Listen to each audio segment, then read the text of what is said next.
बुबुल आदाया जोंहा double M A बे डाबल एम एल' टटेलि रं जे बुस्थुआ लिरनायानो गैया बोरै मोननो हाखो दा बेफोरबायदि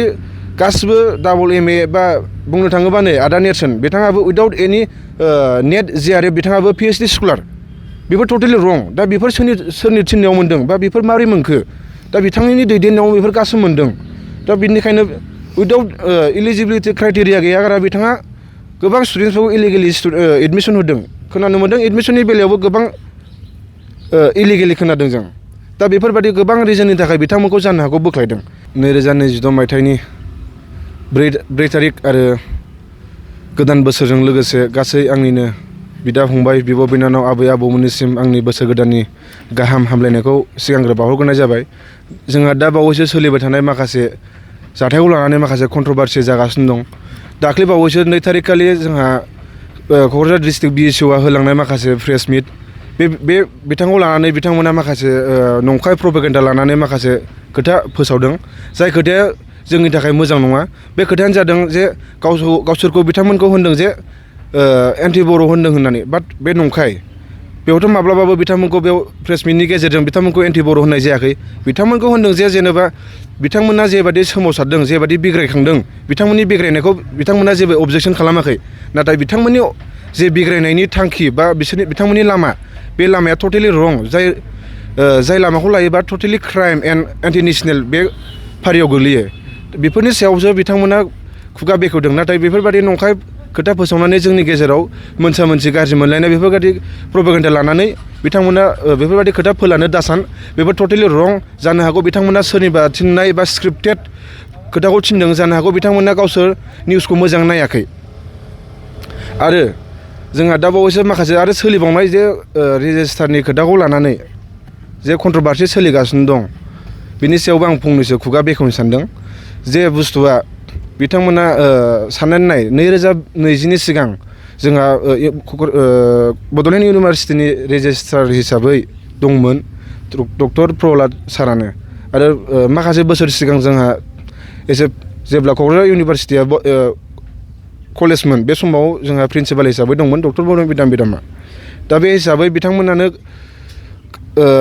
उइदाउट टेन्युर बा टार्म्स जोबालासे बिथांमोनखौ गावसोर इउपिपिएल गभर्नमेन्टआ सरकाराव फैनाय लोगो लोगो बिथांमोना गावसोरनि पलिटिकेल पावारखौ बाहायनानै जे बिथांमोनखौ बै मासिनिफ्राय बोख्लायनानै बिथांमोना गावसोरनि मानसिखौ सोनानै लादों बे टटेलि रं साननानै नायोब्ला बिथांमोना बै समावनो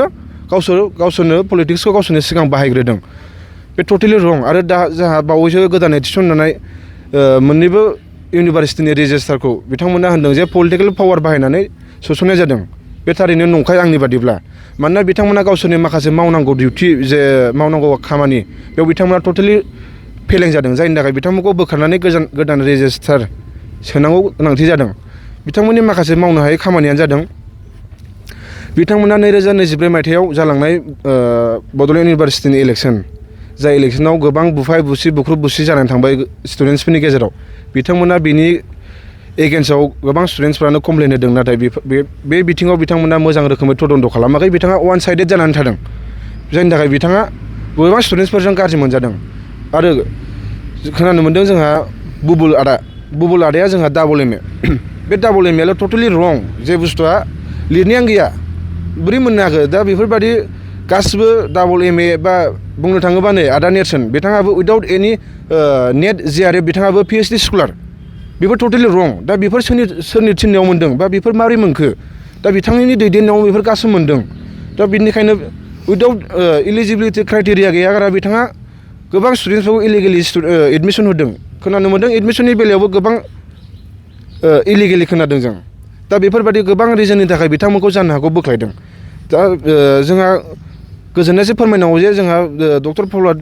सारा जोंहा अलरेडि बिथाङा क्राइटेरिया गोनांखा बा मोनसे इलिजिबिलिटि गोनांखा बिथाङा